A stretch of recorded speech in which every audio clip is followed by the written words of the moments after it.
magkano yung magagastos natin pag po tayo magpapa-non-pro galing sa student permit. Para po ito sa mga bagong followers natin at sa mga nagtatanong at nag-PPM.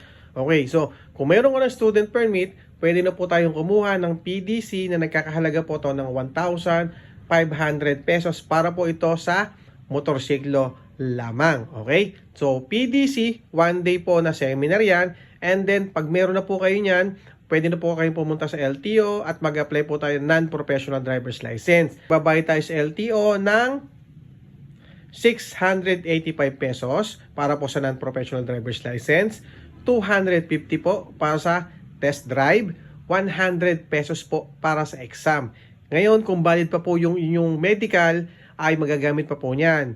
Pero kung hindi na po valid, syempre magbabayad po tayo ng additional na 500 to 600 pesos. So, depende po yan minsan kung magkano yung nagiging presyo nila doon. Okay? So, yan po mga kaibigan ang magagastos natin kapag po tayo ay kukuha ng non-professional driver's license galing sa student permit. Okay? So, maraming salamat po ulit sa mga sumusuporta sa atin.